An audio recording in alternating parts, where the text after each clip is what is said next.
తెలంగాణలోని అంగన్వాడీ కేంద్రాల్లో ఒంటిపూట బడులు అమలు చేయాలని రాష్ట్ర ప్రభుత్వం నిర్ణయం తీసుకుంది. ఎండల తీవ్రత దృష్ట్యా అంగన్వాడీ కేంద్రాల్లో సమయాల్లో మార్పులు చేశారు. రేపు అంగన్వాడీలకు సంబంధించిన ఉత్తర్వులు జారీ కానున్నాయి.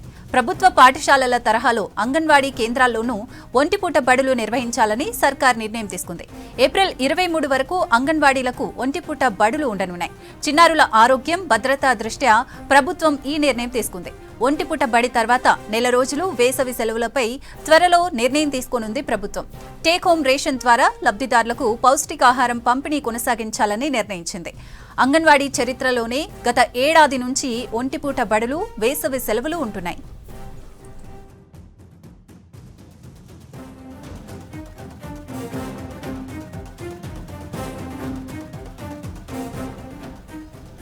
తెలంగాణలోని అంగన్వాడీ కేంద్రాల్లో ఒంటిపూట బడులు అమలు చేయాలని రాష్ట్ర ప్రభుత్వం నిర్ణయం తీసుకుంది.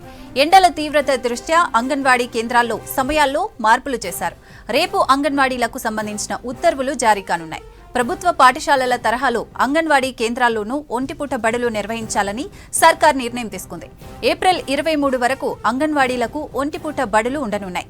చిన్నారుల ఆరోగ్యం, భద్రతా దృష్ట్యా ప్రభుత్వం ఈ నిర్ణయం తీసుకుంది. ఒంటిపూట బడి తర్వాత నెల రోజులు వేసవి సెలవులపై త్వరలో నిర్ణయం తీసుకోనుంది ప్రభుత్వం. టేక్ హోమ్ రేషన్ ద్వారా లబ్ధిదారులకు పౌష్టికాహారం పంపిణీ కొనసాగించాలని నిర్ణయించింది. అంగన్వాడీ చరిత్రలోనే గత ఏడాది నుంచి ఒంటిపూట బడులు, వేసవి సెలవులు ఉంటున్నాయి.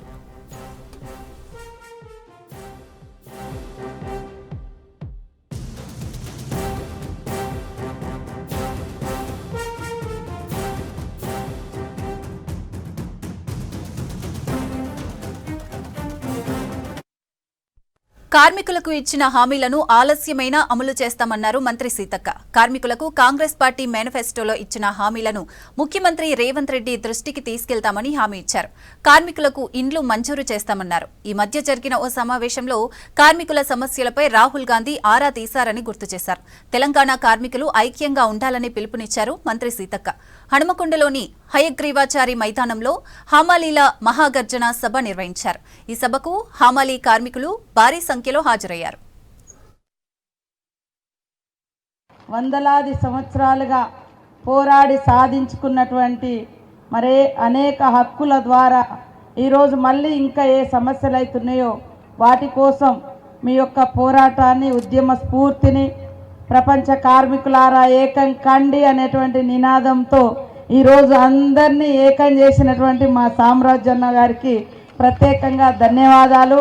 రాజేంద్రన్న గారు మీకోసం ఇంత నడిబొడ్డున భూమి కేటాయించినందుకు నేను ప్రత్యేకంగా వారికి ధన్యవాదాలు, నమస్కారాలు తెలియజేస్తున్నా. అందరూ కూడా చప్పట్లతోటి మరి వారు మనకు అవకాశం ఇచ్చినందుకు మీకు చాలా మంచి అవకాశం. ఇవాళ వరంగల్ నడిబొడ్డున దొరకడం అనేది దాన్ని ఖచ్చితంగా వారు నిర్మిస్తారు. ఖచ్చితంగా ముఖ్యమంత్రి గారితోటి అదేవిధంగా మేనిఫెస్టో కమిటీ చైర్పర్సన్గా శ్రీధర్ బాబు గారు కూడా ఉండే.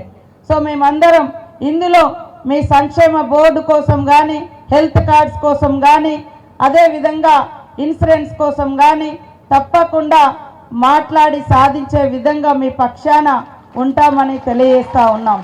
పేద మన కార్మికులకు మాత్రం తప్పకుండా ఇల్లులు ఇచ్చే విధంగా కృషి చేస్తామని, ఇప్పిస్తామని కూడా ఈ సందర్భంగా తెలియజేస్తూ ఉన్నాం. ఇన్ని లక్షల మంది సమస్యలను పరిష్కరించడం, ఆ దిశగానే మేము ఇక్కడ ఉన్న వేదిక మీద ఉన్నటువంటి ప్రజాప్రతినిధులుగా కూడా మేము ఆలోచించే వాళ్ళం. ఇవాళ ఇక్కడ కూడా వరంగల్లో వేలాది కోట్ల రూపాయలు మరి హన్మకొండలో రాజేందర్ అన్న గారు కూడా ఇనిషియేట్ తీసుకొని ఇవాళ అండర్ డ్రైనేజ్ టౌన్ ఎంత పొంగిపొర్లుతుందో మనం అంటే మొత్తం మునిగిపోతున్న సందర్భం, అదేవిధంగా ఇంకా నాలాలు ఇట్లాంటి వాటి మీద కూడా ఇక్కడ ఉండే సమస్యల మీద వారు ఫోకస్ చేస్తూ ఉన్నారు. మేము తప్పకుండా బాధ్యత తీసుకున్నాం. మరి ముఖ్యమంత్రి గారి దృష్టికి, ఆ శాఖ మన వివేక్ గారి దృష్టికి కూడా ప్రత్యేకంగా తీసుకెళ్ళి ఇమీడియట్లీ కొన్ని అయినా కూడా పరిష్కరించే విధంగా కృషి చేస్తాం. ఈ మధ్యకాలంలో మన రాహుల్ గాంధీ గారి దగ్గర ఒక మీటింగ్ అయి ఉండే తెలంగాణ కాంగ్రెస్ నాయకులందరూ. వారు కూడా ప్రత్యేకంగా కార్మికులకు ఒప్పుకున్నటువంటి సమస్యలు, గిగ్ వర్కర్స్ ఇష్యూస్ ఏం చేసిర్రు, ఏమైంది, దాని మీద ఫాస్ట్గా రెస్పాండ్ కాండి, పరిష్కరించండి, అసెంబ్లీలో పెట్టండి, అని కూడా వారు ఎక్కడెక్కడైతే ఏమేమైతే హామీలు ఇచ్చిర్రో వాటిని వారు కూడా ప్రత్యేకంగా మరి గుర్తుపెట్టుకొని వాటి కోసం ఆరా తీసి మమ్మల్ని ముందుకు పోయే విధంగా మరి భుజం తట్టడం. డ్రగ్స్ తీసుకునే వారిపై కఠిన చర్యలు తీసుకోవాలని సీఎం రేవంత్ రెడ్డిని కోరుతున్నానన్నారు మహబూబ్నగర్ జిల్లా జడ్చెర్ల ఎమ్మెల్యే అనిరుద్ రెడ్డి. మరోసారి డ్రగ్స్ తీసుకోవాలంటేనే భయపడే పరిస్థితి తీసుకురావాలన్నారు. డ్రగ్స్ పరీక్షలకు తానే మొదటగా బ్లడ్ శాంపిల్స్ ఇస్తానని చెప్పారు. ప్రజాపాలన ప్రగతి ప్రణాళికలో భాగంగా మంత్రి వాకిటి శ్రీహరితో కలిసి మహబూబ్నగర్ జిల్లా జడ్చెర్లలో గవర్నమెంట్ హాస్పిటల్ను క్లీన్ చేశారు ఎమ్మెల్యే అనిరుద్ రెడ్డి. మొయినాబాద్లో ఫామ్ హౌస్లో డ్రగ్స్ తీసుకుంటూ దొరికిన మాజీ ఎమ్మెల్యే ఏమాత్రం భయం లేకుండా ఫైరింగ్ చేశారని ఆరోపించారు. డ్రగ్స్ కేసులో కొంతమంది మొయినాబాద్ ఫామ్ హౌస్లో మాజీ శాసనసభ్యుడు కూడా ఉన్నాడని చెప్పి కూడా నాకు మెసేజ్ చూడడం జరిగింది. నిజంగా ఎంత బాధాకరం అంటే గన్ను తీసి ఒక లైసెన్స్ వేరే వాళ్ళది ఉంటే కూడా ఆ గన్ను తీసి కూడా ఫైర్ చేసిందంటే వారికి అసలు భయం అనేదే లేకుండా పోయింది. నేను పోలీస్ లా అండ్ ఆర్డర్ తరఫున ఖచ్చితంగా వీళ్ళ పైన సీరియస్ యాక్షన్ తీసుకోవాలి. నాకు కూడా గన్ లైసెన్స్, నాకు కూడా గన్ ఉంది, కానీ ఏనాడు నేను గన్ను బుల్లెట్లు పెట్టుకొని తిరగలేదు. ఎందుకంటే అది అవసరమే లేదు మనకి. ఇప్పుడైతే మీరు మంచి పనులు చేసేటప్పుడు నీ పైన కక్ష సాధింపులు ఎందుకుంటాయి? అట్లాంటిది ఒక ఫామ్ హౌస్లో డ్రగ్స్తోని వాళ్ళకు 5 మందికి దాదాపు 5 మందికి కూడా పాజిటివ్ బ్లడ్ రిజల్ట్ వచ్చిందని చెప్పి కూడా తెలిసింది. ఖచ్చితంగా సీరియస్ యాక్షన్ తీసుకోవాలి. యాక్షన్ ఎట్లున్నారంటే నెక్స్ట్ టైం ఎవరైనా డ్రగ్స్ ముట్టుకోవాలన్నా కానీ డ్రగ్స్ తీసుకోవాలన్నా కానీ ఆ భయం అనేది ఉండాలని చెప్పి కూడా నేను ప్రభుత్వాన్ని కోరుతున్నానని చెప్పి కూడా తెలియజేస్తున్నాను. ఎప్పుడైనా కానీ డ్రగ్స్కి కానీ కల్తీ లిక్కర్కి కానీ నేను ఎప్పుడు వ్యతిరేకిస్తూనే ఉంటాను. మీరు చూస్తే ఒక సిగరెట్ డబ్బా పైన smoking is injurious to health అని చెప్పి థ్రోట్ క్యాన్సర్ అనే ఫోటో ఉన్నా కానీ కూడా చదువుతున్న వాళ్ళు చూసి ఇంకా 2 సిగరెట్లు ఎక్కువ తాగుతున్నారు. అది చాలా నేరము, తప్పు, మీ ఆరోగ్యానికి మంచిది కాదని చెప్పి కూడా తెలియజేస్తున్నాం. అట్లనే మందు పైన కూడా మీరు తాగితే మంచిది కాదంటే కూడా ఏదైనా కానీ లిమిట్స్ ఉంటే మంచిది, కానీ ఇష్టారాజ్యంగా మీ ఇష్టం ఉన్నట్టు ఎక్కువ తాగితే కూడా మీ ఆరోగ్యానికి మంచిది కాదని చెప్పి కూడా మీకు తెలియజేస్తున్నాను. నేను ఒక శాసనసభ్యుడిగా నేను కూడా మా సీఎం రేవంత్ రెడ్డి గారిని కోరుతున్నాను, ఫస్ట్ మన దగ్గర నుంచే మొదలు పెడదాము. నేను నా బ్లడ్ ఇచ్చేదానికి నేను రెడీగా ఉన్నాను. అందరికీ డ్రగ్ టెస్ట్ చేయించి మనం ముందుకు పోవాలి. ఎందుకంటే ప్రజలకి మనము ఒక ఎమ్మెల్యేగా, మన శాసనసభ్యుడిగా నేను ముందుగా బ్లడ్ ఇవ్వమంటే నేను ఇచ్చేదానికి రెడీగా ఉన్నాను. ఇది చూసి యువకులు కూడా ఖచ్చితంగా వాళ్ళు ముందుకు రావాలి. డ్రగ్స్కి మనము దూరం ఉండాలి. రేపు మన ఫ్యామిలీ కానీ మన పిల్లలు కానీ వాళ్ళకి ఇబ్బంది అవుతుంది. మనం అనారోగ్యంగా మనకి ఏమైనా అయితే పాపం వాళ్ళకి నష్టం జరుగుతుంది. వాళ్ళ కోసం అన్నా, మీ కుటుంబ సభ్యుల కోసం అన్నా కానీ డ్రగ్స్. రాష్ట్రంలో కార్మికులకు ఇచ్చిన హామీలను అమలు చేస్తామన్నారు వరంగల్ పశ్చిమ కాంగ్రెస్ ఎమ్మెల్యే నాయిని రాజేందర్ రెడ్డి. ఆర్థిక భారంతో కార్మికులు హామీలు ఆలస్యమవుతున్నాయని చెప్పారు. త్వరలోనే హామీలను అమలు జరిగేలా చూస్తామని తెలిపారు. అసెంబ్లీ సమావేశాలు ముగిశాక కార్మికుల హామీలపై దృష్టి పెడతామన్నారు. హనుమకొండలోని హయగ్రీవాచారి మైదానంలో హమాలీల మహాగర్జన సభ నిర్వహించారు. ఈ సభకు హమాలీ కార్మికులు భారీ సంఖ్యలో హాజరయ్యారు. ఎంత అప్పు అయింది, ఎంత మెత్తిగడుతున్నాం, ఎంత ఆందోళన వస్తున్నది, ఎంత ఖర్చు అవుతున్నది అనే దాని మీద క్లుప్తంగా చెప్పడం వల్ల ఇక ఏ ఎమ్మెల్యే కూడా ఫండ్ గురించి ఒక దాని గురించి అడగకుండా దాని మీద లెక్కలు పెట్టి చూపించింది రోజు పొద్దునకెళ్ళి రాత్రి వరకు. అయినా మరి ఇచ్చినాం కదా నా వాగ్దానాలు మరి ఏ విధంగా చేయాలి కదంటే తప్పకుండా చేసి తీర్థం అనేటువంటి అనుమానం లేదు. 2 రోజులు ఎంతో ముందో కానీ తప్పకుండా గుర్తున్నాయి. వాటన్నిటిని కూడా నేను తప్పకుండా చేస్తాను. ఇవాళ నిజంగా కూడా చెప్పానంటే 3500 ఇండ్లు ఒక్కొక్క నియోజకవర్గానికి. ఎక్కడికి పోయినా ఓపెనింగ్ పిలిచి గోవ పెడతానికి అనిపించింది. ఏది కార్మికులు కానివ్వండి, పేద వర్గాలు కానివ్వండి. మళ్ళా మార్చి రేపు వచ్చిందంటే మళ్ళీ 3500 ఇండ్లు. రేషన్ కార్డు అనేది చూసినామా 10 ఏళ్ళల్లో, పెన్షన్లు చూసినామా. ఇవన్నీ కూడా ఈ మధ్య కాలంలో ఒకటి వస్తూనే ఉంది. సన్నబియ్యం తింటామని అనుకున్నామా? వారి ఆలోచన విధానంలో దగ్గర నుంచి కోణంలో చూసిన వారికి అర్థమవుతుంది. కానీ లేకపోతే అన్ని పార్టీలు అందించినట్టే నిజంగా కూడా నేను గర్వంగా చెప్తా కాంగ్రెస్ పార్టీ గురించి అందులో ఉన్నందుకు. ఏదైనా చేసిందంటే గాంధీ కుటుంబంలో ఇవాళ బ్యాంకులు జాతీయ కాడికెళ్ళి మొదలు పెడితే, ఏ ఊరికి పోయినా ఇందిరమ్మ ఇళ్ల కాడికెళ్ళి మొదలు పెడితే, ఏ స్కీమ్ ఇచ్చినా కులం చూడది, మతం చూడది, ఏ వర్గం చూడది, పార్టీలు చూడదు, ఎలిజిబిలిటీ ఉన్నదా లేదా అనేది చూస్తా తప్ప ఎక్కడ కూడా నా మనసులో పందికొక్కులు తినాలి, దోసుగా తినండి, అధికారం వచ్చింది అని చెప్పి విచ్చలవిడిగా అంత ఇదిగా వదిలిపెట్టే సందర్భాలు లేవు. వికారాబాద్ జిల్లా పరిగి మార్కెట్ యార్డు దగ్గర రోడ్డుకు అడ్డంగా ఉన్న డబ్బాల తొలగింపు ఉద్రిక్తత సృష్టించింది. డబ్బాలు తొలగించొద్దని మున్సిపల్ అధికారులతో వాగ్వాదానికి దిగారు వాటి యజమానులు. వారికి మద్దతు తెలిపారు బీఆర్ఎస్ కౌన్సిలర్లు. నక్షా ప్రకారం మార్కెట్కు గేటు ఏర్పాటు చేయాలని డిమాండ్ చేశారు నేతలు. డబ్బాల తొలగింపుపై రేపు మున్సిపల్ కౌన్సిల్ సమావేశంలో చర్చించిన తర్వాతే నిర్ణయం తీసుకోవాలన్నారు బీఆర్ఎస్ కౌన్సిలర్లు. 6 o'clock కమిషనర్ వచ్చినాక మాట్లాడినాక నిర్ణయం తీసుకున్నాక తీసేయండి.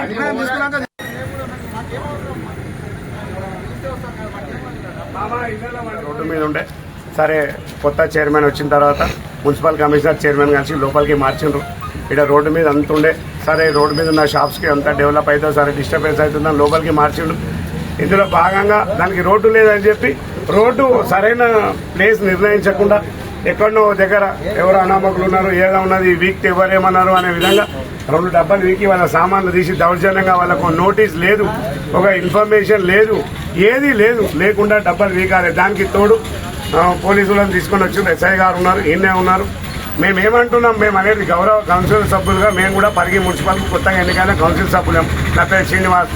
మేమేమంటున్నాము, ఒక రోజు మీటింగ్ పెట్టి కౌన్సిల్లో తీర్మానం చేసి మార్కెట్ ఎట్లుండాలి, రోడ్ ఎట్లుండాలి, పరిగి ఉన్న పెద్ద మనుషులను అందరినీ పిలిచి, ఒక్కరు మేమని కాదు, కౌన్సిల్ సభ్యులమని కాదు, పరిగిలో ఉన్న పెద్ద మనుషులు ఉన్నారు, సీనియర్ సిటిజన్స్ ఉన్నారు, అందరినీ పిలిచి రోడ్ ఎట్లుండాలి, మార్కెట్ ఎట్లుండాలి కూర్చొని నిర్ణయిద్దామని చెప్పి మేము అంటున్నాం.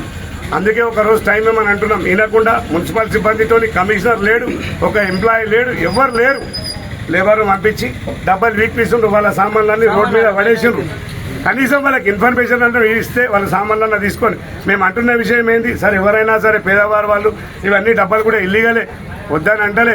ప్రతి డబ్బా ఇప్పుడు ఈ డబ్బు ఉంది, ఆ డబ్బా కూడా వేరే ప్లేస్లో వాళ్ళకి ఏదైనా జీవనాధారానికి సంబంధించిన ప్లేస్ ఏదైనా చూపించి వాళ్ళకి ఏదైనా న్యాయం చేసి మనం ఈ డబ్బాలు తీద్దాం, వాళ్ళకి చెప్పి తీద్దామని మేము అంటున్నాం.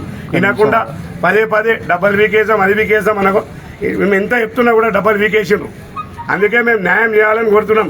చైర్మన్ రాలేదు, కమిషనర్ రాలేదు, మార్కెట్ చైర్మన్ రాలేదు, ఎవరు రాలేదు. అన్ని ఇష్టానుసారంగా పనులు జరుగుతున్నాయి. చెప్తే ఇంటలేరు. మా గవర్నమెంట్ ఉంది, మేము చెప్పింది ఏదన్నట్టుగా పరిగి నడుస్తున్నది. దీనికి అందరూ పరిగి ప్రజలంతా కళ్ళు తెరిచి అందరు పెద్ద మనుషులు పొద్దుగాల మున్సిపల్కి వచ్చి మార్కెట్ ఏడుండాలి, మార్కెట్ ఎట్లుండాలి, మార్కెట్కు ప్లేస్ ఏడుండాలి, ఎట్లాగెళ్ళి పోవాలి అని చెప్పి ప్రతి సమస్య మీద మేము ప్రతి ఒక్క పెద్ద మనిషికి పరిగిలో ఉన్న ప్రతి సీనియర్ సిటిజన్కి ఇన్ఫర్మేషన్ ఇస్తాం. సైబర్ నేరగాళ్లు రెచ్చిపోతున్నారు. జగిత్యాల జిల్లాలో ఓ ఏఎస్ఐని మోసం చేశారు. ఇటీవల సైబర్ నేరగాళ్ల నుంచి వీడియో కాల్ వచ్చింది. ఏఎస్ఐ మాట్లాడిన వీడియో కాల్ రికార్డ్ చేసిన సైబర్ క్రిమినల్స్ మార్ఫింగ్ చేసి సోషల్ మీడియాలో పెడతామని బెదిరించారు. 3 విడతలుగా 95,500 రూపాయలు ఖాతాలో వేయించుకున్నారు. మోసపోయానని తెలుసుకున్న ఏఎస్ఐ జగిత్యాల టౌన్ పోలీసులకు ఫిర్యాదు చేశాడు.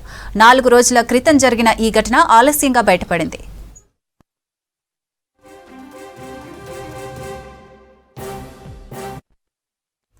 ఖమ్మం జిల్లా విఎం బంజర్ రింగ్ సెంటర్లో ఓ డీసీఎం వ్యాన్ బీభత్సం సృష్టించింది. చెప్పుల షాప్ సెట్టర్ను ఢీకొట్టింది. అయితే షాప్ క్లోజ్ చేసి ఉండటంతో ఎవరికీ ఎలాంటి గాయాలు కాలేదు. నిత్యం రద్దీగా ఉండే ఈ చౌరస్తాలో ఇవాళ ఆదివారం కావడంతో పబ్లిక్ పెద్దగా లేరు. దీంతో పెను ప్రమాదం తప్పింది. మద్యం మత్తులో అతివేగంగా డీసీఎం వ్యాన్ను నడపడంతోనే ఈ ప్రమాదం జరిగిందని గుర్తించారు పోలీసులు. మద్యం మత్తులో డ్రైవర్ డీసీఎంను నడపడం వల్ల రింగ్ సెంటర్లో వాహనం కంట్రోల్ కాకపోవడంతో ప్రమాదం జరిగిందని చెబుతున్నారు. డ్రైవర్ను పోలీసులు అదుపులోకి తీసుకున్నారు.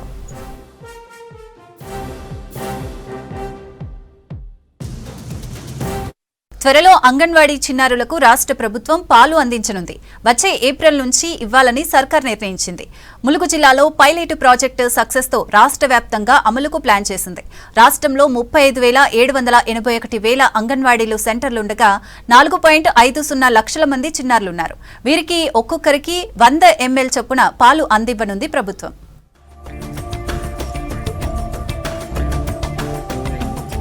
రాష్ట్రంలోని అంగన్వాడీలకు రాష్ట్ర ప్రభుత్వం గుడ్ న్యూస్ చెప్పింది. వచ్చే ఏప్రిల్ నుంచి వారికి పాలు అందించేందుకు ప్లాన్ చేస్తోంది. ఆరోగ్య లక్ష్మి పథకంలో భాగంగా మహిళా శిశు సంక్షేమ శాఖ ఈ కొత్త న్యూట్రిషన్ కార్యక్రమాన్ని చేపడుతోంది. ఇందులో భాగంగా అంగన్వాడీ సెంటర్లలో ఉన్న 3 నుంచి 6 ఏళ్ల పిల్లలకు ప్రతిరోజు 100 మిల్లీలీటర్ల పాలను ఇవ్వనున్నారు. పేద మధ్యతరగతి పిల్లల్లో పౌష్టికాహార లోపాన్ని నివారించడమే లక్ష్యంగా సర్కారు ఈ నిర్ణయం తీసుకుంది. ముందుగా ఈ పాల పంపిణీ కార్యక్రమాన్ని ఏజెన్సీ ఏరియా అయిన ములుగు జిల్లాలో పైలట్ ప్రాజెక్టుగా చేపట్టారు. గత నవంబర్ నుంచి మొత్తం 640 అంగన్వాడీల్లో 7,918 మంది చిన్నారులకు పాలు అందిస్తున్నారు. దీనివల్ల అక్కడ పిల్లల అటెండెన్స్ పెరగడమే కాకుండా బరువు తక్కువగా ఉన్న చిన్నారుల ఆరోగ్యంలో మంచి ఇంప్రూవ్మెంట్ కనిపించింది. దీంతో ఈ స్కీమ్ను రాష్ట్రంలోని అన్ని జిల్లాలకు విస్తరించాలని ప్రభుత్వం నిర్ణయించింది. రాష్ట్ర వ్యాప్తంగా 35,781 అంగన్వాడీ కేంద్రాలు ఉండగా వీటిల్లో ప్రీ స్కూల్ పిల్లలు దాదాపు 4.50 లక్షల మంది రిజిస్టర్ అయ్యారు. ఒక్కో చిన్నారికి 100 ml చొప్పున లెక్కిస్తే రోజుకు 45,000 లీటర్లకు పైగా పాలు అవసరమవుతాయని ఆఫీసర్లు అంచనా వేశారు. ఇందుకు సంబంధించిన బడ్జెట్, ఇతర ఏర్పాట్లు చేస్తున్నారు. పిల్లల్లో కాల్షియం, ప్రోటీన్ల కొరత లేకుండా చూడటం, రక్తహీనతను తగ్గించి వారు శారీరకంగా బలంగా ఎదిగేలా చేయడమే ఈ స్కీమ్ ముఖ్య ఉద్దేశమని ఉమెన్ అండ్ చైల్డ్ వెల్ఫేర్ అధికారులు చెబుతున్నారు. ప్రస్తుతం ములుగు జిల్లాలో పంపిణీ చేస్తున్న పాలను విజయ డైరీ నుంచి కొంటున్నారు. అయితే సర్కారు బడుల్లోని 19 లక్షల మంది పిల్లలకు కూడా వారంలో 3 రోజులు పాలు ఇవ్వాలని సీఎం రేవంత్ రెడ్డి రీసెంట్గా నిర్ణయించారు.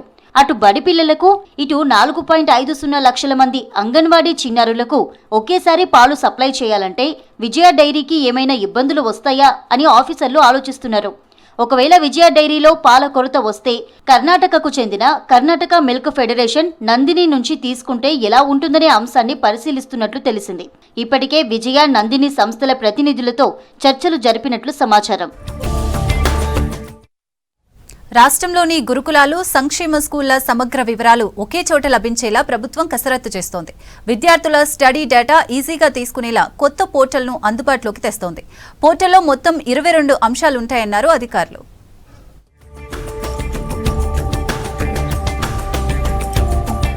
రాష్ట్రంలోని వెల్ఫేర్ గురుకులాల నిర్వహణపై ప్రభుత్వం కీలక నిర్ణయం తీసుకుంది. ఎస్సీ, ఎస్టీ, బీసీ, మైనారిటీ సహా ఏకలవ్య, ఆశ్రమ పాఠశాలలు, గురుకులాల్లో చదువుతున్న సుమారు 5 లక్షల మంది విద్యార్థుల సమగ్ర వివరాలను డిజిటలైజేషన్ చేయనుంది. సమగ్ర వివరాలను ఒకే పోర్టల్లో అందుబాటులోకి తేనుంది. సీఎం రేవంత్ రెడ్డి ఆదేశాల మేరకు బాధ్యతను టీజీ ఆన్లైన్ సంస్థకు అప్పగించారు.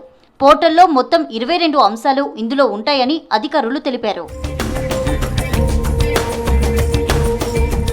వచ్చే అకాడమిక్ ఇయర్ జూన్ చివరి నాటికి పోర్టల్ అమల్లోకి తెచ్చేందుకు ప్రభుత్వం కసరత్తు చేస్తోంది. విద్యార్థుల హాజరు, హెల్త్ కండిషన్, మార్కులు, ర్యాంకుల వివరాలు కొత్త పోర్టల్లో అప్లోడ్ చేయనున్నారు. ఒక్కో స్టూడెంట్కు ఓ యూనిక్ ఐడి నెంబర్ ఇవ్వనున్నారు. ఆ నెంబర్ క్లిక్ చేస్తే స్టూడెంట్ ఏ క్లాస్, ఎక్కడ చదువుతున్నాడు, ఏ శాఖ గురుకులం వంటి అన్ని వివరాలు తెలియనున్నాయి. ఇప్పటి వరకు ఒక్కో సంక్షేమ శాఖ తమ పరిధిలోని గురుకులాలను వేర్వేరుగా పర్యవేక్షిస్తున్నాయి. ఫుడ్ పాయిజన్, అవాంఛనీయ ఘటనలు జరిగిన టైంలో డేటా నిర్వహణలో సమన్వయ లోపం ఏర్పడే అవకాశం ఉండేది. ఇప్పుడు అన్ని విభాగాలను ఒకే పోర్టల్తో అనుసంధానం చేయడంతో అడ్మినిస్ట్రేషన్ ఈజీ అవుతుందని, రాష్ట్ర వ్యాప్తంగా అన్ని గురుకులాల పనితీరును ఒకే చోట నుంచి సమీక్షించవచ్చని ప్రభుత్వం భావిస్తోంది. విద్యార్థుల అడ్మిషన్లు, స్కాలర్షిప్లు, డైట్ ఛార్జీలు, కాస్మెటిక్ ఛార్జీల చెల్లింపు, ఇతర వాటి పంపిణీలో పారదర్శకత పెరగనుంది. పోర్టల్ ప్రాజెక్టుకు సంబంధించిన సాఫ్ట్వేర్ అభివృద్ధి, డేటా భద్రతను టీజీ ఆన్లైన్ పర్యవేక్షించనుంది. 5 లక్షల మంది విద్యార్థుల వ్యక్తిగత వివరాలు, వారి కుటుంబ నేపథ్యం, విద్యా రికార్డుల డిజిటలైజ్తో భవిష్యత్తులో ప్రభుత్వ పథకాలు నేరుగా లబ్ధిదారులకు చేరడం సులభతరం కానుంది. అకాడమిక్ ఇయర్ ప్రారంభానికి మరో 3 నెలల టైం ఉండడంతో అప్పటికల్లా పోర్టల్ను లాంచ్ చేయాలని టీజీ ఆన్లైన్ అధికారులను సీఎంఓ ఆదేశించింది. రాష్ట్రంలో ఎండలు మండుతున్న వేళ చల్లటి కబురు చెప్పింది వాతావరణ శాఖ. ఇవాల్టి నుంచి 5 రోజులు వర్షాలు పడే అవకాశం ఉందని తెలిపింది. ఇవాళ ఆదిలాబాద్, ఆసిఫాబాద్, నిర్మల్, నిజామాబాద్, సంగారెడ్డి, మెదక్, కామారెడ్డి జిల్లాల్లో వర్షాలు కురిసే ఛాన్స్ ఉందని ఎల్లో అలర్ట్ జారీ చేసింది. గాలి దిశ మారటం, తేమ, ద్రోణి ప్రభావంతో వర్షాలకు కారణమంటున్నారు వాతావరణ శాఖ సీనియర్ అధికారి శ్రావణి. గత 2 రోజులుగా చూసుకున్నట్లయితే మనకి ఉష్ణోగ్రతలు దాదాపుగా 39 నుంచి 40 డిగ్రీలు, అంటే గత 48 గంటల్లో చూసుకున్నట్లయితే ఉత్తర తెలంగాణ జిల్లాలో మనకి 40 డిగ్రీల పైన ఉష్ణోగ్రత నమోదవడం జరిగింది. గత 24 గంటల్లో చూసుకున్నట్లయితే కొద్దిగా ఉష్ణోగ్రతలు తగ్గడం జరిగింది. ముఖ్యంగా దక్షిణ దిశ నుంచి మనకి గాలులు బలంగా వీస్తూ ఉండడం వల్ల ఈ బే ఆఫ్ బెంగాల్ నుంచి కూడా కొద్దిగా మాయిశ్చర్ కంటెంట్ ఎంటర్ అవుతూ ఉండడం వల్ల ఏమవుతుందంటే కొద్దిగా ఉష్ణోగ్రతల్లో తగ్గుముఖం కనిపించింది. ముఖ్యంగా ఉత్తర తెలంగాణ కానీ మొత్తం రాష్ట్రమంతలో దాదాపుగా 1 డిగ్రీ తక్కువగా నమోదవుతుంది. గత 24 గంటల్లో చూసుకున్నట్లయితే రాష్ట్రం మొత్తం మీదుగా అత్యధికంగా ఆదిలాబాద్ జిల్లాలో 39 డిగ్రీల మేర ఉష్ణోగ్రత నమోదవడం జరిగింది. అత్యల్పంగా మనకు చూసుకున్నట్లయితే నల్గొండ మరియు ఈశాన్య ప్రదేశ ప్రాంతాల్లోని 36 నుంచి 38 డిగ్రీల మేర ఉష్ణోగ్రత నమోదవడం అయితే జరిగింది. మనకి మార్చి 10 నుంచి 15 నుంచి ఆల్మోస్ట్ ఒక ఉత్తర దక్షిణ ద్రోణి అనేది ఏర్పడుతూ ఉంటుంది. మార్చి 21లో చూసుకున్నట్లయితే మనకి ఈ సన్ యొక్క అంటే సూర్యుడి యొక్క ప్రభావం కూడా ఈ ద్రోణి కొద్దిగా బలపడుతూ ఉంటుంది. ప్రస్తుతానికైతే ద్రోణి మనకి మరత్వాడ నుంచి ఇంటీరియర్ తమిళనాడు వరకు కూడా అంటే దాదాపుగా ఇంటీరియర్ కర్ణాటక మీదుగా ఒక ద్రోణి అనేది విస్తరించి ఉన్నది. ఈ ద్రోణి దాదాపుగా 0.9 నుంచి 1.5 కిలోమీటర్ల ఎత్తు వరకు విస్తరించి ఉన్నది. ఈ ద్రోణి కొద్దిగా మనకి తెలంగాణ మీదకి దాదాపుగా 17-18 మీద వచ్చే అవకాశం అయితే కనిపిస్తుంది. ఈ ద్రోణి యొక్క ప్రభావం వల్ల మనకి దాదాపుగా ద్రోణికి రైట్ సైడ్ ఆఫ్ దీంట్లో మనం ఉన్నాం. తెలంగాణ జిల్లా చూసుకున్నట్లయితే ప్రస్తుతానికి దాని యొక్క ప్రభావం వల్ల మనకి ఈరోజు ఉత్తర తెలంగాణ జిల్లాలైన ఆదిలాబాద్, ఆసిఫాబాద్, అలాగే కొంచెం పశ్చిమంగా ఉన్న జిల్లాలైన మెదక్, సంగారెడ్డి, అదేవిధంగా వికారాబాద్ ఈ పరిసర ప్రాంతాల్లోని కొద్దిగా ఉరుములు మెరుపులతో కూడిన వర్షపాతం నమోదయ్యే అవకాశం అయితే కనిపిస్తుంది. ఈ ద్రోణి కొద్దిగా మనకి తూర్పు నుంచి అంటే పడమ నుంచి తూర్పుకి ఆసిలేట్ అవుతూ ఉంటుందన్నమాట. ఈ ఉత్తర దక్షిణ ద్రోణి అనేది దాదాపుగా మనకి మధ్యప్రదేశ్ నుంచి తమిళనాడు వరకు కూడా బలంగా ఉంటుంది. ప్రస్తుతానికైతే ద్రోణి విస్తరణ మనకి మరత్వాడ ప్రదేశం నుంచి తమిళనాడు వరకు ఉండడం అది కొద్దిగా ఆసిలేట్ అవుతుంది. అంటే ఎడమ నుంచి కుడికి ఆసిలేట్ అవుతున్నప్పుడు కొద్దిగా మనకి తెలంగాణ మీదుగా వచ్చినట్లయితే తెలంగాణకి మనకి ఎక్కువగా ఇంటెన్స్ థండర్ స్టార్మ్ కన్వెక్టివిటీ యాక్టివిటీ ఉంటుందన్నమాట. దాంతోపాటుగా విండ్ కన్ఫ్లుయెన్స్ కూడా ఉంటుంది. ఈ రెండు యొక్క ప్రభావం వల్ల మనకి 17, 18, 19 చూసుకున్నట్లయితే 19-20 వరకు చూసుకున్నట్లయితే రాష్ట్రం మొత్తం మీదుగా చాలా చోట్ల విరివిగా ఈ ఉరుములు మెరుపులతో పాటుగా ఈదురుగాలులు గంటకి 30 నుంచి 40 కిలోమీటర్ల వేగం. ఎల్బీ స్టేడియంలో ముస్లింలకు ఇఫ్తార్ విందు ఇస్తోంది రాష్ట్ర ప్రభుత్వం. సీఎం రేవంత్ రెడ్డి, మంత్రులు హాజరయ్యారు. లైవ్ లో చూద్దాం. వివిధ కార్పొరేషన్లకు చైర్మన్లుగా నియమించుకోవడం జరిగింది. వరల్డ్ కప్లో క్రికెట్ ఛాంపియన్ తీసుకొచ్చిన సిరాజుద్దీన్ను మనం డిఎస్పీగా ఈరోజు రాష్ట్రంలో నియమించుకోవడం జరిగింది. బాక్సింగ్ ఛాంపియన్ నిఖత్ జరీన్ను ఈరోజు మనము రాష్ట్రంలో డిఎస్పీ ఉద్యోగం ఇవ్వడమే కాకుండా 2 కోట్ల రూపాయల ఆర్థిక సహాయాన్ని అందించి క్రీడాకారులను ప్రోత్సహించడం జరుగుతుంది. మిత్రులారా, రాష్ట్ర ప్రభుత్వం అమలు చేసే ప్రతి సంక్షేమం, ప్రతి అభివృద్ధి కార్యక్రమంలో మైనారిటీలకు సింహభాగం ఇచ్చి మైనారిటీలను కూడా అభివృద్ధి పదం వైపు నడిపించే ప్రయత్నం మనం చేస్తున్నాం. आज यहाँ जो शामिल हुए तेलंगाना सरकार ने इफ्तार दावत देने के लिए सब माइनॉरिटी भाइयों को यहाँ पर दावत में बुलाए. आप सब लोग ये दावत में तस्वीर लेकर आए. तेलंगाना सरकार को बहुत खुशी की बात है, क्योंकि मंच पे अजहरुद्दीन साहब से लेकर बड़े बड़े नेता लोग और मुस्लिम कम्युनिटी के बड़े नेता लोग सब यहाँ पर हाजिर हुए और हजारों लोग कोने कोने से तेलंगाना से आप लोग सब इधर आए. इस रमजान महीना बहुत पवित्र महीना, ये महीने में हम लोग आप लोग 5 बार नमाज पढ़ना, अच्छे काम करना, कुरान पढ़ना. कुरान जो मोहम्मद अपने को दिए वो कुरान पढ़कर हम अच्छा करने के लिए, पूरा इस देश को, इस दुनिया को बचाने के लिए आप लोग दुआ मांगते हैं. तो आपके दुआ से आज इस दुनिया बच रहा है. आप लोग, हम लोग सब मिलके इस देश तरक्की करने के लिए हम लोग आगे काम कर रहे हैं. इसी मैदान में एक दिन मोहम्मद अजहरुद्दीन खिलाड़ी बनकर क्रिकेट खेलते थे, आज मंत्री बनकर यहाँ मंच पर बैठा हुआ है. दूसरे मोहम्मद अली शबीर साहब के बारे में मैं बोलने का कोई जरूरत नहीं है. जब डॉक्टर YS राजशेखर रेड्डी जी मुख्यमंत्री थे, माइनॉरिटी लोगों को 4% रिजर्वेशन दिलवाए. आज हजारों में डॉक्टर, लॉयर, इंजीनियर, बड़े बड़े नौकरी मिल रहा बोले तो 4% रिजर्वेशन के वजह से अपने माइनॉरिटी बच्चों के लिए तरक्की हो रहा है।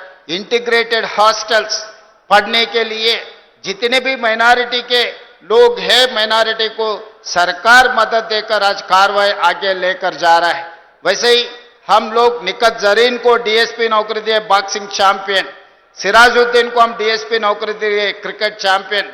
जैसा जैसा क्रिकेट खिलाड़ी है, अजहरुद्दीन को मंत्री बनाने के अलावा बाकी भी जितने भी खिलाड़ियां हैं क्रिकेट खेल रहे हैं, जो तरक्की कर रहे हैं, सबको सरकार कुछ ना कुछ जगह देके उन लोगों का जो आगे बढ़ाने के लिए हम लोग कोशिश कर रहे हैं।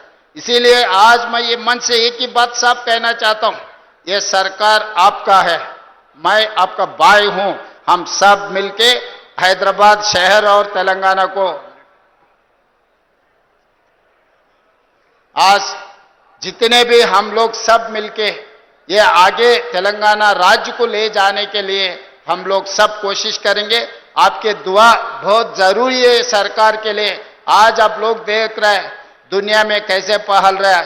आज जो भी जंग चल रहा है एक तरफ से, ये हिंदुस्तान में भी अपने बीच में ये आग लगाने के लिए कुछ लोग कोशिश करते रहते हैं, मगर उस चक्कर में हम लोग नहीं पड़ना, क्योंकि हम सब लोग मिलकर मिले तो ही, हम सब मिलके मेहनत किए तो ही ये राज्य और ये देश तरक्की करने वाले। इसीलिए आप पूरे माइनॉरिटी भाइयों से मेरा एक ही गुजारिश है, हम लोग भाई है, आपस में मिलजुल के हम लोग तेलंगाना तरक्की के लिए काम करेंगे। इस सरकार जितना मदद कर सकता है माइनॉरिटी भाइयों के लिए, हमारे तरफ से सब कुछ हम कोशिश करेंगे। ये कोशिश में हम कामयाब होने के लिए आप लोग सब अल्लाह मियां से दुआ मांगना, हम लोग सब कामयाब हो जाएंगे। तेलंगाना तरक्की करवा के देश में तेलंगाना का नाम रोशन करेंगे। हैदराबाद का नाम रोशन करने के लिए आप सब लोगों का मदद जरूरी है। इस रमजान रोजे में आप लोग अल्लाह से दुआ करो तेलंगाना राज्य को तरक्की करने के लिए। धन्यवाद मित्रों। ये थे हरदिल अजीज और डायनेमिक वजीर आला आली जनाब ए रेवंत रेड्डी साहब। उनके लिए एक शेर कहना चाहूंगा, उनका जो काम है वो अहले सियासत जाने, मेरा पयाम मोहब्बत है। ఖమ్మం జిల్లా ముదిగొండ మండలం వల్లభిలో ఓ విద్యార్థిని ఆత్మహత్య కలకలం సృష్టించింది.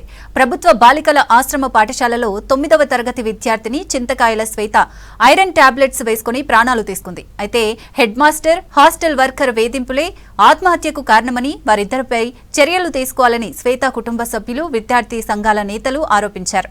బాలిక డెడ్ బాడీతో ఖమ్మం ప్రభుత్వ ఆసుపత్రి మార్చరీ ముందు ధర్నా చేశారు.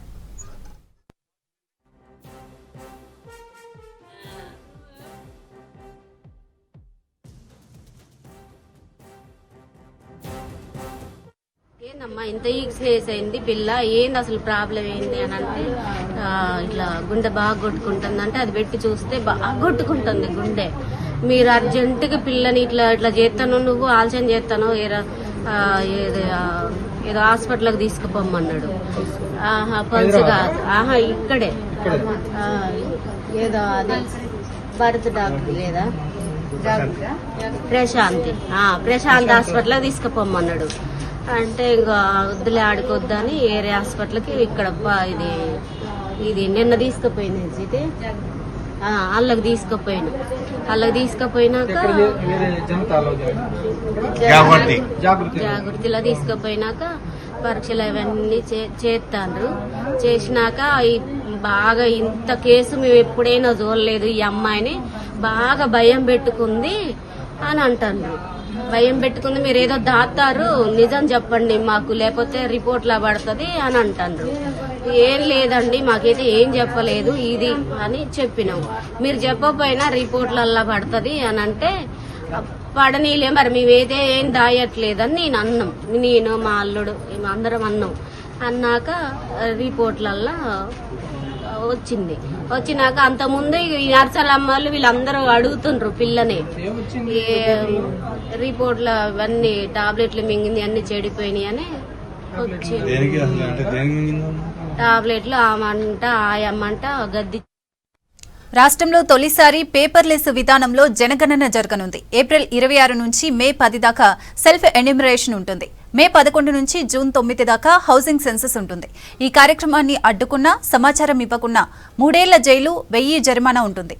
వివరాలు అత్యంత గోప్యంగా ఉంటాయన్నారు రాష్ట్ర సెన్సస్ డైరెక్టర్ భారతి హోలీకేరి.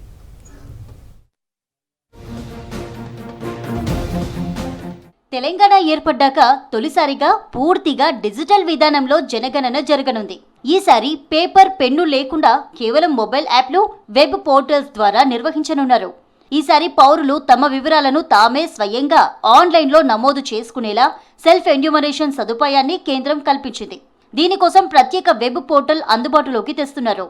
జనగణనతో పాటే కులగణన కూడా చేపడుతున్నామని, పౌరుల వ్యక్తిగత వివరాలకు అత్యున్నత స్థాయి భద్రత కల్పిస్తామన్నారు రాష్ట్ర సెన్సస్ డైరెక్టర్ భారతి హోలీకేరి. ఎక్కడా గోప్యతకు భంగం వాటిల్లదని ఆమె హామీ ఇచ్చారు.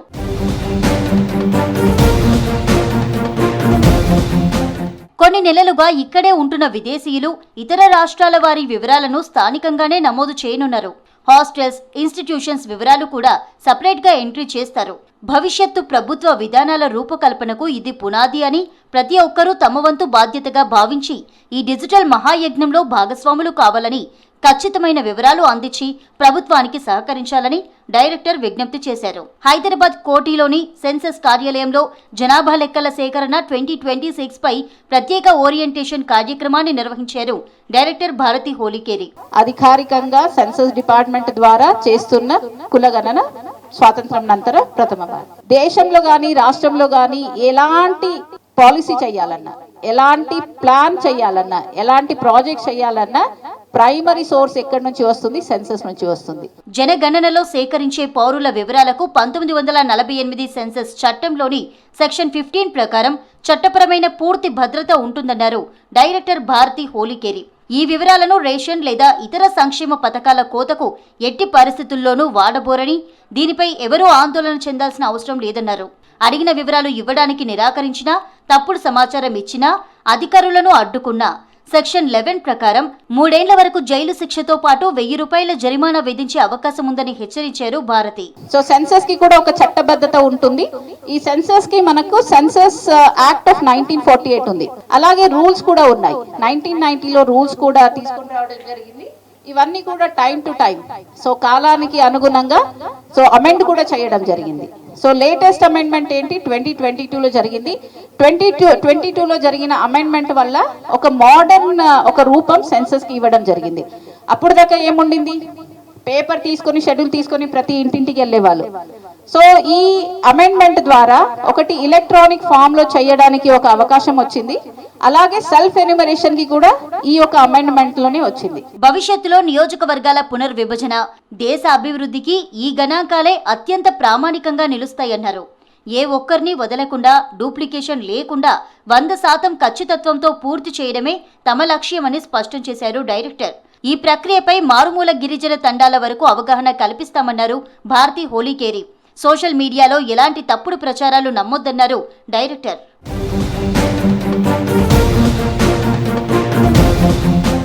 మే 11 నుంచి జూన్ 9 వరకు చేపడతామని, ఆసక్తి గల పౌరులు ఏప్రిల్ 26 నుంచి మే 10 వరకు ముందుగానే సెల్ఫ్ ఎన్యూమరేషన్ చేసుకోవచ్చు.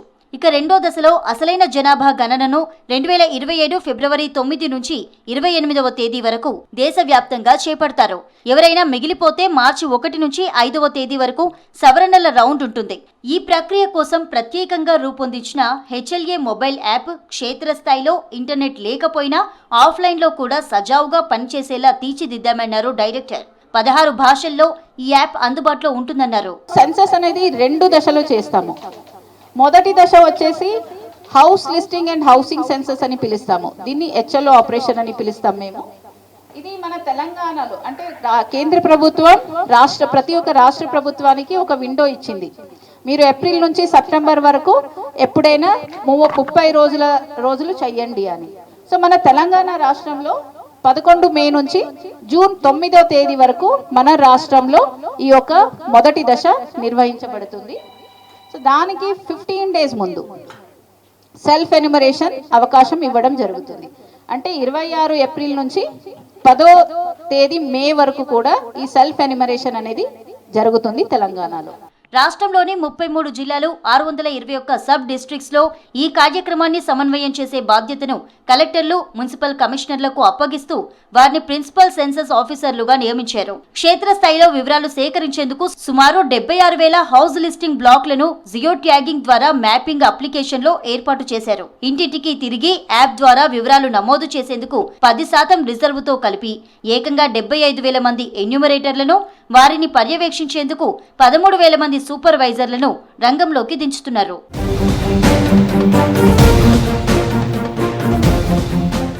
ఒక్క పౌరుడు లెక్కల్లో మిగిలిపోకుండా ఉండేందుకు వీధులు, ఫ్లైఓవర్ల కింద, రైల్వే స్టేషన్ల వద్ద నివసించే నిరాశ్రయుల జనాభాను ప్రత్యేకంగా ఫిబ్రవరి 28 రాత్రి వేళల్లో మాత్రమే ఎన్యూమరేటర్లు లెక్కిస్తారు. మాస్టర్ ట్రైనర్ల కింద 1,220 మంది ఫీల్డ్ ట్రైనర్లు, వారి కింద 3,728 మంది ఛార్జ్ క్లర్కులు శిక్షణ పొందుతారని, వీరంతా కలిసి తుది దశలో ఏకంగా 88,470 మంది ఎన్యూమరేటర్లు, సూపర్వైజర్లను సర్వే కోసం సర్వసన్నద్ధం చేస్తారు. ఈ మొబైల్ ఆధారిత సర్వేలో ఎన్యూమరేటర్లు వాడే స్మార్ట్ ఫోన్ల సామర్థ్యంపై కూడా మార్గదర్శకాలు ఇచ్చారు. రాష్ట్ర ప్రభుత్వం విద్యా వ్యవస్థలో కీలక నిర్ణయం దిశగా అడుగులు వేస్తోంది. ఇంటర్, 10th బోర్డుల రద్దుకు ప్రభుత్వం ఆలోచనలు చేస్తోంది. నర్సరీ నుంచి 12వ తరగతి వరకు ఒకే బోర్డు ఉండాలనే దిశగా కార్యాచరణ మొదలుపెట్టేలా ప్రణాళికలు సిద్ధం చేస్తోంది. విద్యార్థులపై ఒత్తిడి తగ్గించడానికే ఈ కొత్త విధానం అంటోంది రేవంత్ రెడ్డి ప్రజాప్రభుత్వం.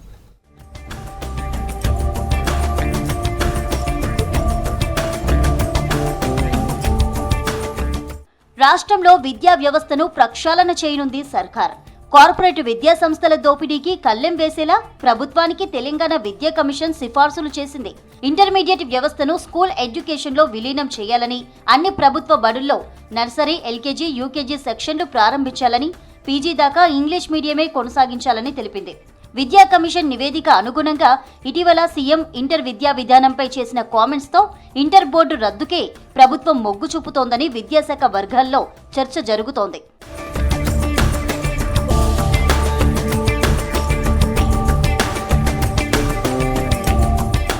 రాష్ట్రంలో 10వ తరగతి తర్వాత ఇంటర్మీడియట్లో చేరే విద్యార్థుల సంఖ్య 85% మాత్రమే ఉంటోంది. 15% డ్రాపౌట్ రేట్ ఉండడం పట్ల రాష్ట్ర ప్రభుత్వం ఆందోళన వ్యక్తం చేసింది. ఇతర రాష్ట్రాల్లో 9వ తరగతి నుంచి 12వ తరగతి వరకు ఒకే విద్యా వ్యవస్థ కొనసాగడం వల్ల డ్రాపౌట్ రేటు తక్కువగా ఉందని అధికారులు నివేదించారు. ఈ నేపథ్యంలో హైస్కూల్ విద్యను 12వ తరగతి వరకు పొడిగించడం ద్వారా విద్యార్థులు సజావుగా విద్యను కొనసాగించే అవకాశం ఉంటుందని ప్రభుత్వం భావిస్తోంది. ప్రతి విద్యార్థి ఇంటర్మీడియట్ స్థాయి విద్యను పూర్తి చేసేలా ప్రభుత్వం కసరత్తు చేస్తోంది.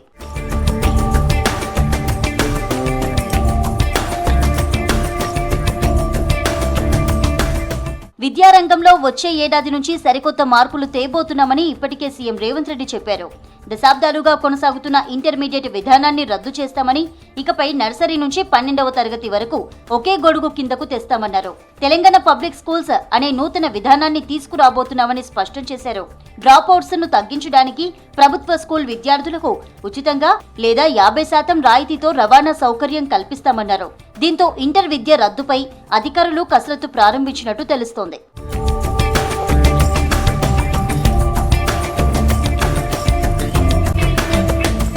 రాష్ట్రంలో ఇంటర్మీడియట్ వ్యవస్థలో సమూల మార్పులు రావాలన్నారు విద్యా కమిషన్ చైర్మన్ ఆకునూరి మురళి. ప్రతి మండలానికి 1వ తరగతి నుంచి 12వ తరగతి వరకు ఒకే స్కూల్ను ఏర్పాటు చేయాలన్నారు. ప్రస్తుతం ఉన్న కాలేజీలను కొన్నింటిని స్కూల్స్ గా మార్చవచ్చని, అక్కడే 1 నుంచి 12 వరకు తరగతులు నిర్వహించవచ్చన్నారు. ఆరుట్ల, మంచాల వంటి ప్రాంతాల్లో ఉన్న స్కూళ్లలో ఈ విధానం సక్సెస్ అవుతుందన్నారు. కార్పొరేట్ కాలేజీల దోపిడీని అరికట్టేలా చర్యలు తీసుకోవాలన్నారు ప్రైవేటు కాలేజీల యాజమాన్యాలు. ఇప్పటికిప్పుడు జూనియర్ కాలేజీలు కూడా క్లోజ్ ఏం కావాల్సిన అవసరం కూడా రాదు. మనము గవర్నమెంట్ నిర్ణయం తీసుకుంది ఏంటంటే ఒక 100 స్కూళ్ళు మాత్రమే, 100 నియోజకవర్గాల్లో 100 స్కూళ్ళు ఈ నర్సరీ నుంచి 12 వరకు అనే కాన్సెప్ట్ని తెలంగాణ పబ్లిక్ స్కూల్ కాన్సెప్ట్ చెప్తుందన్నమాట. 11, 12 అనేది ఇంటర్మీడియట్ ఇంకొక శాఖ కాకుండా స్కూల్ ఎడ్యుకేషన్ శాఖలోనే ఇదంతా విలీనం కావాలనేది ఒక ప్రపోజల్ అన్నమాట. దీని ప్రకారం ఎస్ఎస్సి బోర్డు, ఇంటర్మీడియట్ బోర్డు 2 బోర్డులు అవసరం లేదు. సో ఇది 2 బోర్డులు కలిసి ఒకటే బోర్డు కింద మనకి ఏర్పడుతుంది అనమాట. అంటే 10వ తరగతి ఎగ్జామ్స్ వాళ్ళే పెడతారు, 12వ తరగతి ఎగ్జామ్స్ కూడా వాళ్ళే పెడతారు అనమాట. సో దీనికి సంబంధించిన ఈ రకమైనటువంటి ఒక విధానం అనేది రాబోతుంది. సో అందులో ఇప్పటికిప్పుడు ఎవరికి నష్టం జరగదు. టీచర్స్కు ఎక్స్ట్రా బర్డెన్ కాకుండా, అట్లాగే ఇంటర్మీడియట్ లెక్చరర్లకు కూడా ఎలాంటి స్టేటస్ కోకి జరుగుతుంది. ఇబ్బంది లేకుండా, వాళ్ళకు కూడా ఇబ్బంది లేకుండానే ఉంటుందన్నమాట. సుమారుగా 2885 కళాశాలలు ఉన్నట్టుగా ప్రాథమికంగా అంచనా. ఇవన్నిటినీ విలీనం చేసే ముందు అందులో ఉన్నటువంటి అధ్యాపకులను కానీ, దాన్ని నిర్వహిస్తున్నటువంటి సంస్థలతో కానీ, దాన్ని నిర్వహిస్తున్నటువంటి ప్రైవేట్ యాజమాన్యాలతో కానీ చర్చించవలసినటువంటి అవసరం ఎంతైనా ఉంది. ఎందుకంటే లక్షల్లో 9,50,000 మంది భవిష్యత్తు కాబట్టి దాన్ని నిర్మాణాత్మకంగా ఏ విధంగా చేయాలి. బోర్డు అనేది 1971లో అప్పుడు కాంగ్రెస్ ప్రభుత్వం ఏర్పాటు చేయడం జరిగింది. ఈ బోర్డు ద్వారా నాణ్యమైన విద్యను అందించడానికి అవకాశం ఉంటుందనేది వారి యొక్క ప్రతిపాదన. దాంతోపాటుగా ఏదైతే కోచింగ్ సెంటర్లు ఉన్నాయో అవన్నీ కూడా ఫీజులు దండుకున్నటువంటి మాట వాస్తవం. నాణ్యమైన విద్య అందరికీ అందే విధంగా ప్రజాప్రభుత్వం నిర్మాణాత్మకమైనటువంటి నిర్ణయం తీసుకుంటుందని చెప్పి తెలంగాణ ప్రైవేట్ జూనియర్ కళాశాల సంఘం తరఫున ఆశాభావం వ్యక్తం చేస్తున్నాం. ప్రభుత్వం తీసుకుంటున్న నిర్ణయం అమలు కావాలంటే మౌలిక సదుపాయాలు, శిక్షణ, సమగ్ర ప్రణాళిక చాలా అవసరమని తెలిపారు విద్యావేత్తలు. విద్యాశాఖ అభివృద్ధిపై ప్రభుత్వం దృష్టి సారించాలన్నారు.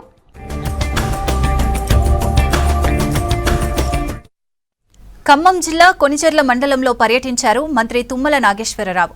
అంజనాపురం గ్రామంలో గోద్రేజ్ కంపెనీ నిర్మిస్తున్న ఆయిల్ ఫామ్ ఫ్యాక్టరీని సందర్శించి పనుల పురోగతిని తెలుసుకున్నారు మంత్రి. వచ్చే నెలాఖరు వరకు రైతులకు ఫ్యాక్టరీని అందుబాటులోకి తీసుకురావాలని అధికారులకు ఆదేశించారు. సాయంత్రం ఖమ్మంలో జరిగే కార్యక్రమంలో వ్యవసాయ పనిముట్లు, యంత్రాలను రైతులకు అందించనున్నారు మంత్రి తుమ్మల.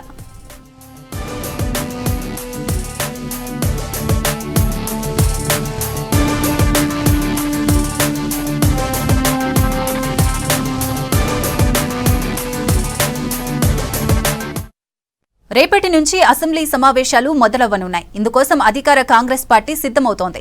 ప్రభుత్వం ప్రజలకు అందిస్తున్న ప్రతి సంక్షేమ పథకాలపై కాంగ్రెస్ సభ్యులు సభలో మాట్లాడనున్నారు. బీజేపీ, బీఆర్ఎస్ పార్టీలకు గట్టి కౌంటర్ ఇచ్చేందుకు వ్యూహాలు చేస్తోంది హస్తం పార్టీ. ఈసారి ప్రవేశపెట్టే పద్దులు అన్ని వర్గాలకు ఆమోదయోగ్యమైన బడ్జెట్గా ప్రభుత్వం ప్రవేశపెట్టనున్నట్లు పార్టీ వర్గాలు చెబుతున్నాయి.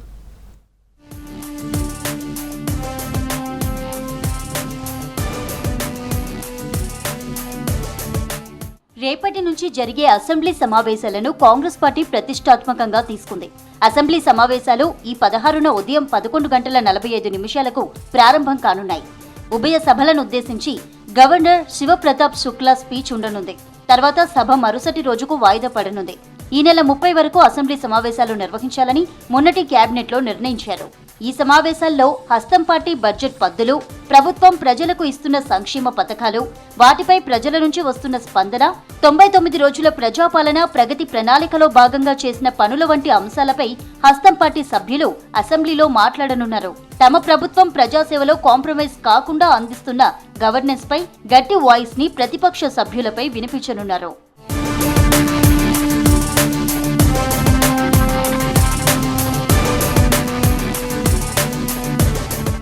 బీజేపీ, బీఆర్ఎస్ పార్టీలను శాసనసభలో ఎండగట్టాలనే వ్యూహాలు చేస్తున్నారు అధికార పార్టీ ఎమ్మెల్యేలు. ఇప్పటికే పార్టీ విప్లను ఉద్దేశించి పార్టీ పెద్దలు బ్రీఫ్ చేయబోతున్నారు. ఈ నెల 20న బడ్జెట్ ని ప్రవేశపెట్టనున్నారు డిప్యూటీ సీఎం బట్టి విక్రమార్క. మూసీ పునరుజ్జీవం అంశాన్ని సీఎం రేవంత్ రెడ్డి ప్రతిష్టాత్మకంగా తీసుకున్నారు. ఇప్పటికే తాజ్ కృష్ణ హోటల్లో మూసీ పనుల వల్ల ప్రయోజనాలు, నగర ప్రజలకు జరిగే మేలు అంశాలపై వివరించారు. అసెంబ్లీ సమావేశాల్లో కూడా ఈ అంశాన్ని ప్రతిష్టాత్మకంగా తీసుకున్న హస్తం పార్టీ లీడర్స్ సభలో మాట్లాడనున్నారు. గత 2025-26 ఆర్థిక సంవత్సరంలో 3,04,965 కోట్లతో రాష్ట్ర ప్రభుత్వం బడ్జెట్ ప్రవేశపెట్టింది.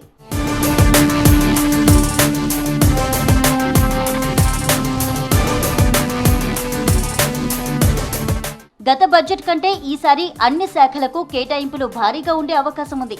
ముఖ్యంగా ప్రజా సంక్షేమ పథకాలు, వ్యవసాయం, మౌలిక సదుపాయాల కల్పనకు ఈ బడ్జెట్లో ప్రియారిటీ ఇవ్వనుంది సర్కార్. శాసనసభ, శాసన మండలిలో ప్రతిపక్షాలు లేవనెత్తే అంశాలకు సమాధానం ఇవ్వడంతో పాటు పెండింగ్లో ఉన్న పలు కీలక బిల్లులను కూడా ఈ సమావేశాల్లోనే ఆమోదించుకోవాలని అధికార పక్షం భావిస్తోంది. ఇప్పటికే గ్రేటర్ హైదరాబాద్ పరిధిలో మల్కాజ్గిరి, సైబరాబాద్ కార్పొరేషన్లు ఏర్పాటయ్యాయి. వీటికి నిధుల కేటాయింపుతో పాటు ఇతర అంశాలపై చర్చ జరిగే అవకాశం ఉంది. రైతు భరోసా, ఇందిరమ్మ ఇండ్లు, రీజనల్ రింగ్ రోడ్డు, రేడియల్ రోడ్లు, గృహజ్యోతి వంటి స్కీంలకు నిధులు కేటాయించే అవకాశం ఉందని పార్టీ వర్గాలు చెబుతున్నాయి.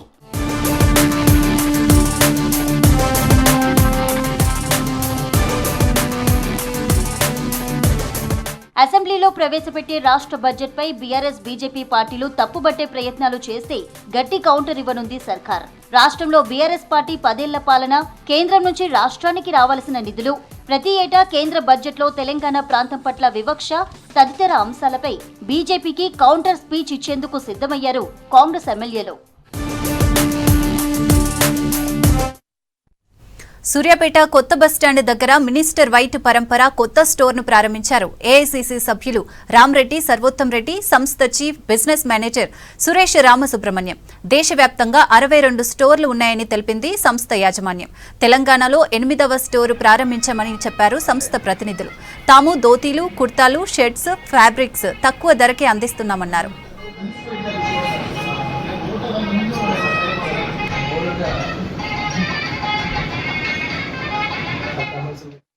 వివిధ రాష్ట్రాల్లో వాళ్ళు పొటెన్షియల్ని బట్టి చూసుకొని వాళ్ళు నగరాలలో స్టోర్స్ ఏర్పాటు చేసుకుంటూ వస్తున్నారు.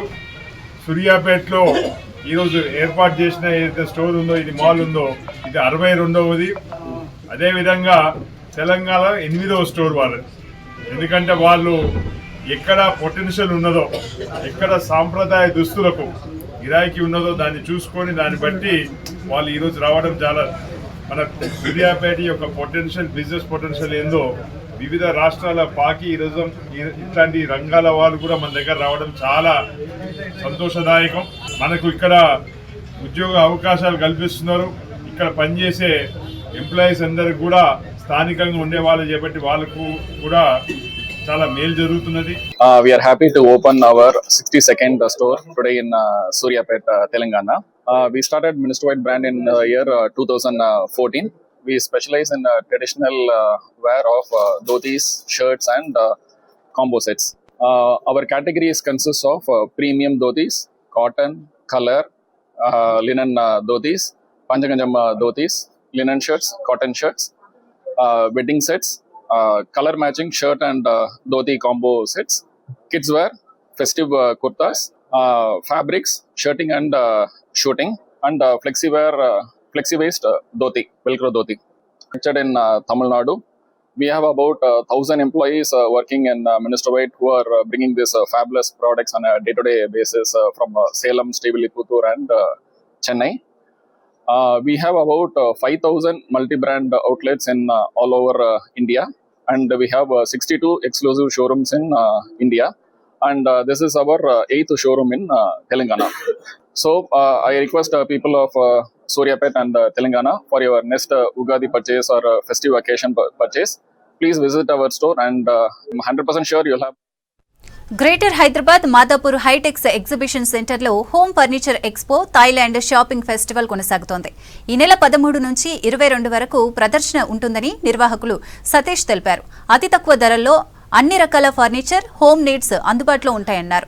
ఉదయం 10 గంటల నుంచి రాత్రి 8:30 వరకు షోరూం తెరిచి ఉంటుందని చెప్పారు. జంట నగరవాసులకి తమకిష్టమైన ఫర్నిచర్ సెలెక్ట్ చేసుకోవడానికి మంచి అవకాశమని అన్నారు సతీష్. ఇక్కడ మా కంపెనీ పేరు ఐఆర్ట్స్ అండ్ ఈవెంట్స్. మేము ఇక్కడ HITEX exhibition centre hall number 3లో 2 ఎగ్జిబిషన్స్ కండక్ట్ చేయడం జరిగింది. ఒకటి వచ్చేసి థాయిలాండ్ ఇంటర్నేషనల్ షాపింగ్ ఫెస్టివల్, ఇంకో ఎగ్జిబిషన్ వచ్చేసి ఫర్నిచర్ ఫేర్. ఈ ఎగ్జిబిషన్ టోటల్ 10 days ఉంటుంది. మార్చ్ ఈ మన నెల స్టార్ట్ చేసాం మేము 13th నుంచి 22nd వరకు ఉంటుంది. మనకి 2 పండుగలు కలిసి రావడం వల్ల ఈ 10 days ఎగ్జిబిషన్ అనేది పెట్టడం జరిగింది. ఉగాదికి ఇంకా ప్లస్ ఈద్కి మీరు మీ ఇంటిని డెకరేట్ చేసుకోవడానికి, రీఫర్బిష్ చేసుకోవడానికి, ఒకవేళ మీరు కొత్త ఇంటికి వెళ్తుంటే కొత్త ఫర్నిచర్ కొనుక్కోవడానికి ఇది వన్ స్టాప్ సొల్యూషన్ అండి. ఈ ఎగ్జిబిషన్ టైమింగ్స్ వచ్చేసి మార్నింగ్ 10 o'clock to ఈవినింగ్ 8:30 వరకు ఉంటుంది.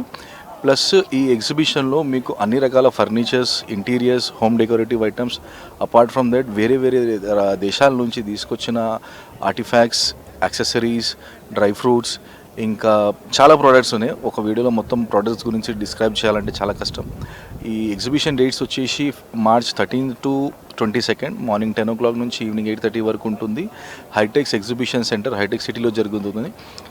మీరు హైదరాబాద్లో ఉన్న వాళ్ళకి ఒక మంచి షాపింగ్ ఎక్స్పీరియన్స్ కలిగించడానికి ఎగ్జిబిషన్ పెట్టాము. Please do visit the exhibition. It's a Bangalore based company which is called SME Trading. We are more than a 10-year-old company which is dealing into mainly wholesale furniture. and we import furniture from Malaysia, from Vietnam, and other Turkey, different countries. So what you see behind is a company called Monte, which is basically a Malaysian brand, and you can see all these are leather furniture, which is all imported. We take customization of the furnitures also. It is not that what is there you get. There are different colors and designs. And we have a huge showroom and a warehouse facility in Bangalore. So we invite here the wholesalers and the retail customer to know about our product. We do provide, whoever is doing the booking here, we give them a free delivery, and the service also is given to them, you know. Definitely it is a very good response, especially for the leather product. We are getting a real good response from Hyderabad market. This is Indonesia stall in Hi-Tech City, hall number 3, Hi-Tech Exhibition Center. We came from Bangalore, Indonesia. Teak wood furniture, oak wood furniture. These are real teak, reclaimed teak. Everything is here. You just come once, visit. You like and definitely you will buy from here. Price is, sir, यहाँ पे सब cell में है. 50% of, 35% of, flat discount है every product पे. आप लोग आइए, यहाँ पर देख के जाइए. पक्का आप लोग यहाँ से खरीद के जाएंगे. प्योर टीक वुड है और हमारे पास आर्टिफैक्ट है, महागनी वुड के आर्टिफैक्ट्स हैं, पीकॉक है, 1-2 शॉट आप दिखा दे सकते हैं कैमरे में इधर. और एंटीक फिनिश के हॉर्स है, एंटीक फिनिश का ये कंसोल है, बहुत सारी चीज़ें हैं सर. आप एक बार विजिट कीजिए. एक बार मैं एक्सप्लेन नहीं कर सकते वीडियो में. वंस यू కివీ bulletin updates, keep watching V6 news.